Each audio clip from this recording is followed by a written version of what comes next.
I know. You've clicked this video because you want to know the secret to growing long, luscious, healthy hair. You've watched every video under the sun and you just want to know, what is it that makes people grow longer, stronger and healthier hair? Well, I'm going to tell you the real truth and nothing but the truth. There is no secret, your hair is always growing. Hey guys, and welcome back to my channel. Jokes aside, I'm going to be telling you the 7 things you need for hair growth. And if you're new here, my name is Janet Davies and I'm your hair growth guide.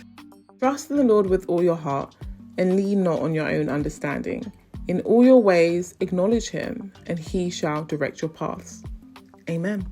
So when it comes to hair growth, you need to rest assured that your hair is always growing. If that's one thing you get in this video, please note that down.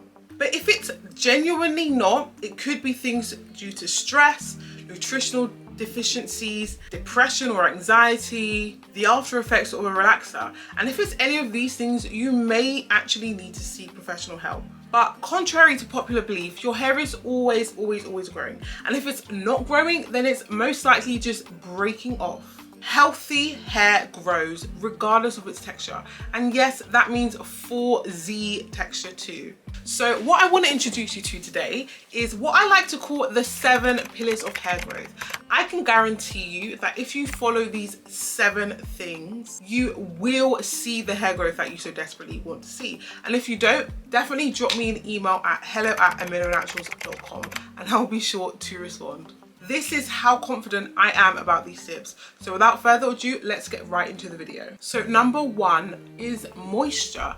What you water will grow. Dry hair breaks, it's as simple as that. No matter whatever anyone tells you, if your hair is dry, it's gonna break off and you will not see the results that you want so desperately. And the beautiful, kinky, curly, natural hair that we have is one of the most driest on the planet. And that's because of the actual structure of the hair. Because of its kinky, coily and curly nature, the natural sebum that is produced by our scalp, which is an oily, waxy substance that we produce naturally, that can actually moisturize the hair.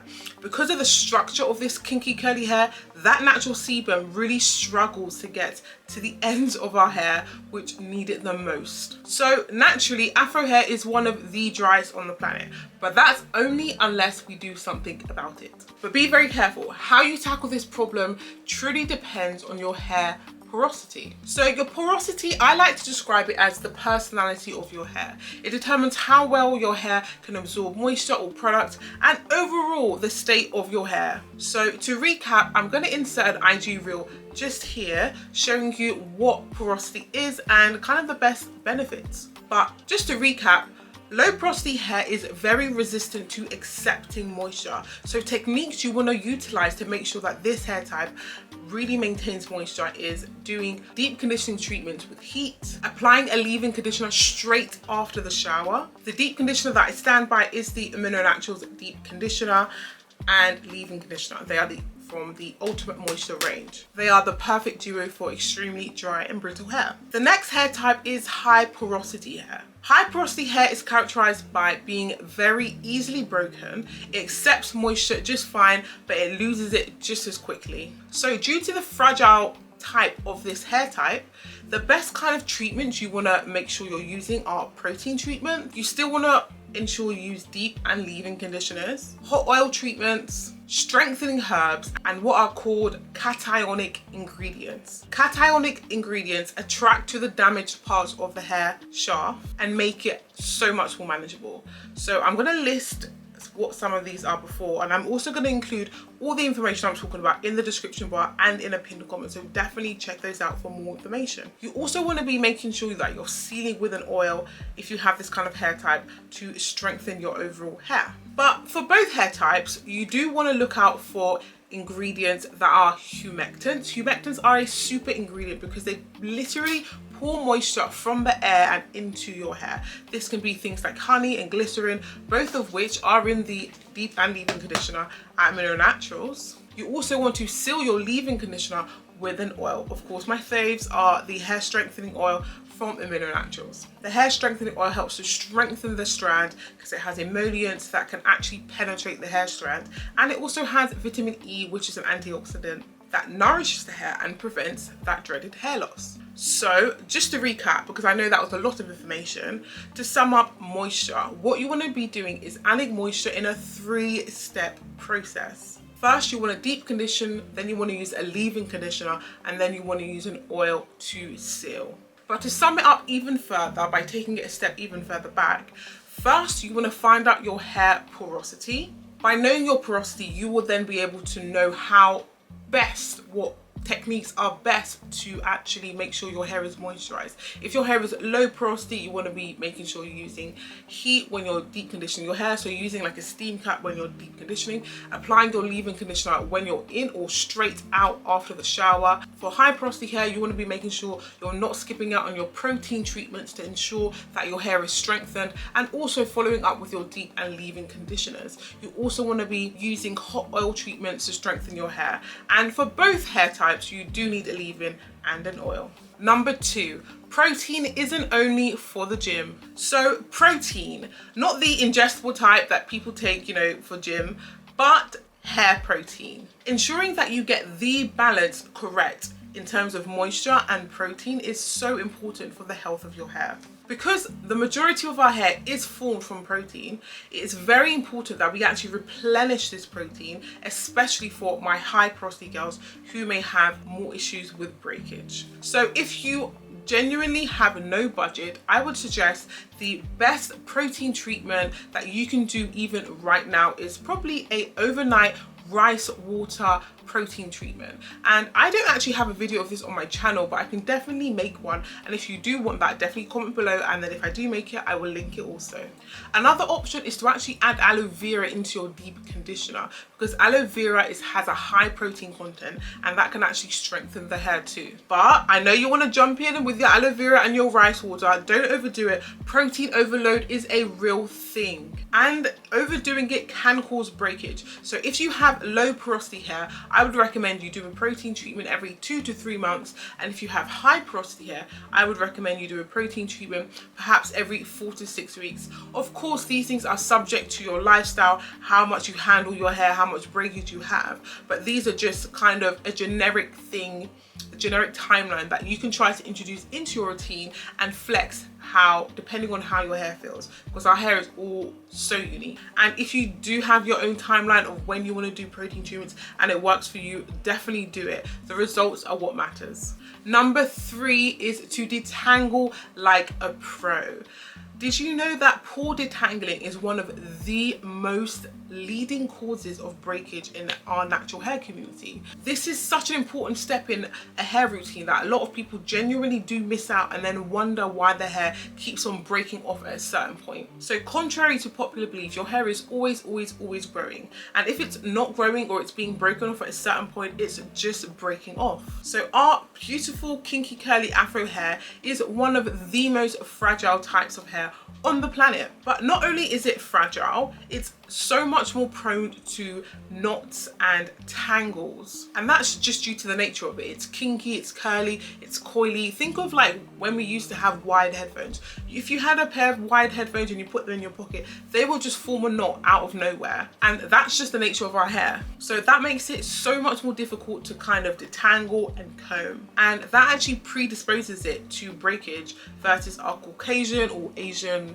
So how do we avoid the issue of having such badly matted and tangled hair and see the growth that we so desperately want to see? The solution is to take your detangling to the next level with this custom detangling routine for our kinky curly hair.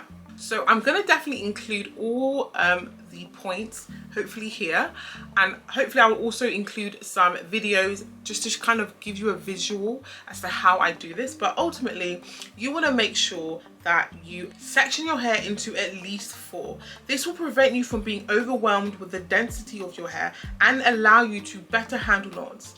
Number 2 is to saturate your hair with water, preferably in the shower, and this will moisturize your hair and make it a lot more easier to manage. Beautiful afro hair is the most fragile texture in the world, but dry afro hair is even more fragile. So working with wet hair prevents this. You want to make sure you're using a really good detangling conditioner, something with so much slip. I would personally recommend the Tangle Slayer from Minera because it will soften your hair so it feels like silk, glide through your fingers, and it will cut your detangling time by half, and it eradicates all that unnecessary breakage. Next, you want to finger detangle very gently. Use your fingers. Your fingers are the best thing when it comes to your hair, and combs are great, don't get me wrong, but always use your hands first. You want to work in even smaller sections to gently remove those knots and take your sweet time because your hair deserves it. You want to make sure you're re-wetting each individual section to reactivate the conditioner, and that is important because it will save you time and it will also save you product. You then want to make sure you're cutting out any single stranded knots with a pair of hair scissors or shears, not kitchen scissors. This will prevent you from trying to comb through them and cause further breakage. You also want to make sure you do not over detangle. Our hair type is naturally intertwined and prone to tangles, so it's impossible to remove every single one in its entirety.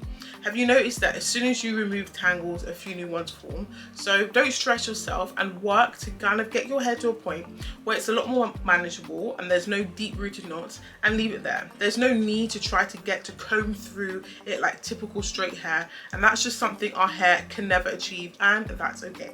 And you want to make sure you're detangling when it's absolutely necessary. So typically on wash days, and that's to prevent over manipulation. The less manipulation, the better. And if you do notice after 2 weeks, your hair is so unmanageably knotted that are really struggling to manage your hair, even with a really slippery conditioner, I would recommend that you switch to weekly washing, because what you find is the longer you go without washing your hair, the more knots and tangles form naturally. So you want to make sure that you're kind of staying on top of those tangles by going into weekly washing, but you have to make sure you're being gentle with your hair so that you don't over manipulate it.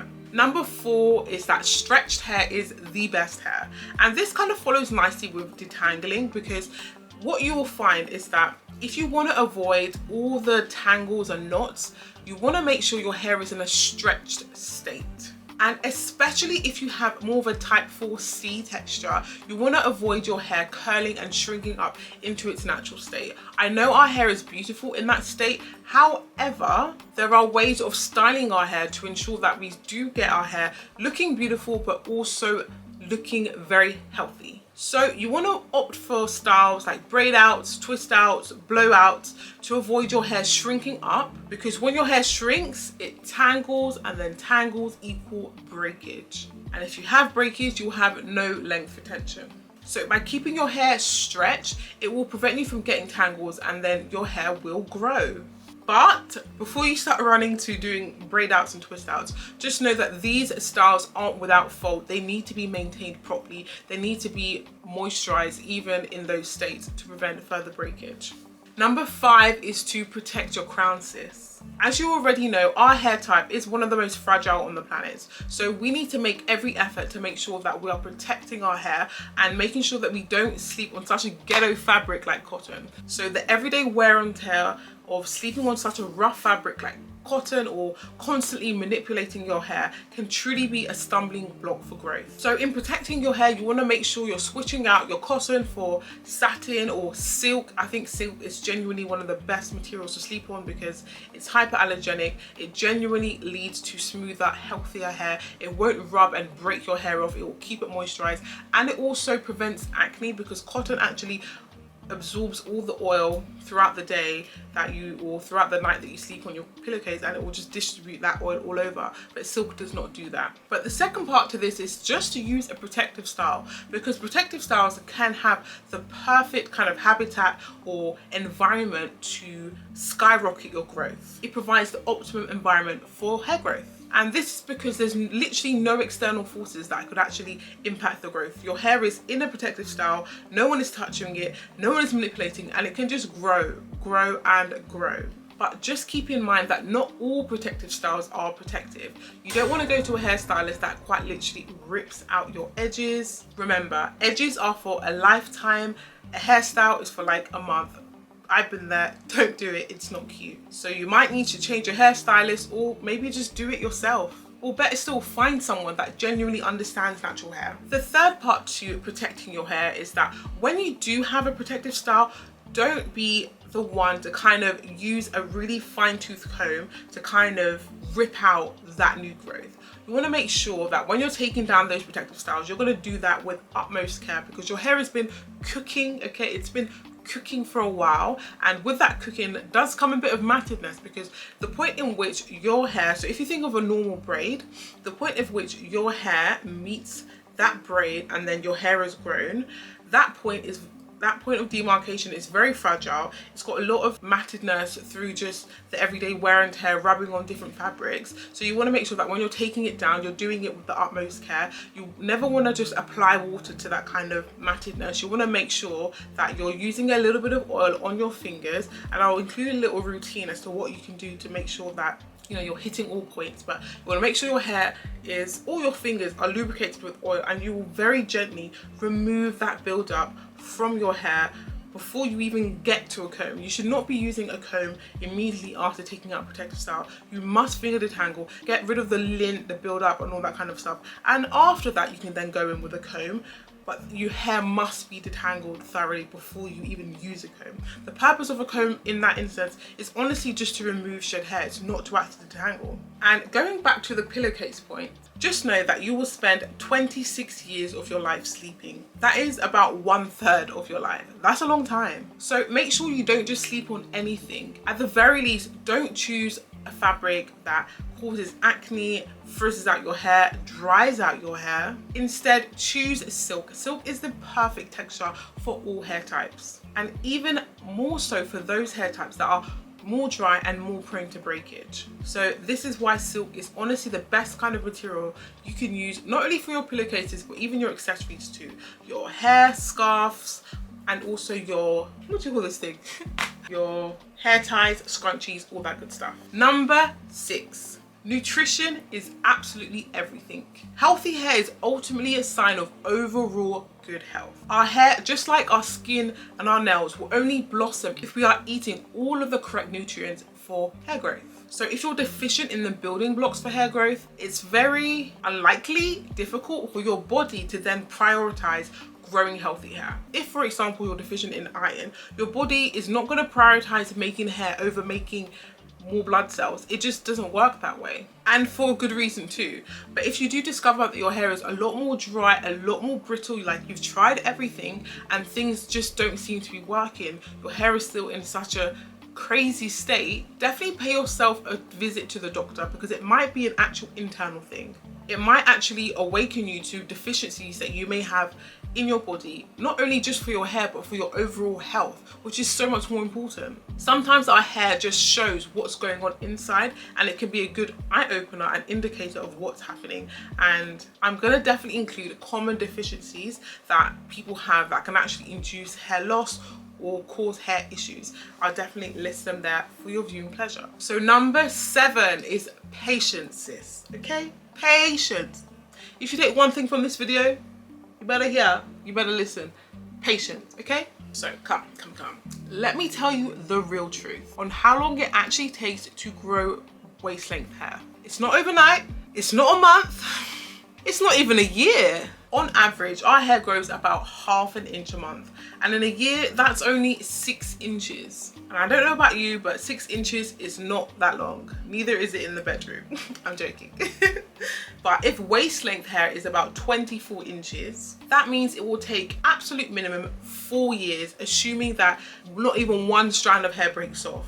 It will take at least 4 years for you to achieve waist length hair. So assuming you don't have any setbacks, you don't have any trims, nothing, nada. 4 years. But in reality, that might be 5 years or so. It might even be 6, it might even be 7, depending on your routine, your regime, how often you look after your hair. So this is why patience is so imperative on this journey, because without this, you're just not going to see the results that you want. So be patient, your hair is always growing, and focus on retaining length. So by focusing on these 7 pillars of hair growth, you will ensure that you love your hair and length retention is maintained, and you should see results. But you might ask me, are there any ways of actually speeding up this process? Are there any ways to maximize my genetic capability of growing hair? Can I achieve hair growth in an even quicker time? The short answer is yes, but I have left this at the very end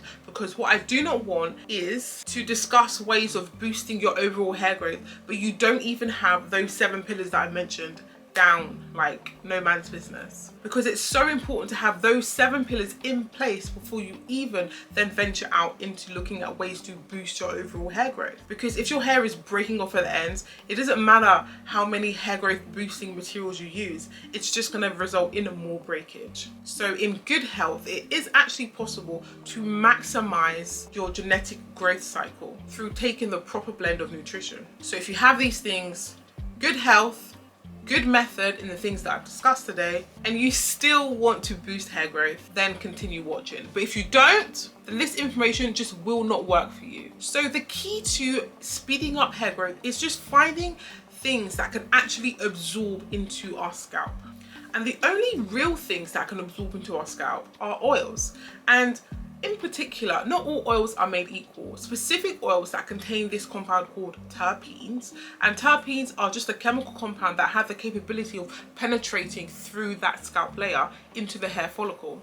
So terpenes that exist naturally are found in essential oils. So that could be tea tree oil, it could be peppermint, it could be lavender, it could be eucalyptus. All these oils contain terpenes, which have the ability to penetrate your scalp and stimulate faster hair growth. But before you run and pour essential oils all over your head, just know that these essential oils are incredibly potent and can actually burn you. So you want to make sure you dilute these essential oils with carrier oils. Carrier oils can be jojoba oil, olive oil, coconut oil. Anything that is not an essential oil is ultimately a carrier oil. And when you have the correct blend of these things, you can actually create a custom oil that will help you grow healthier hair.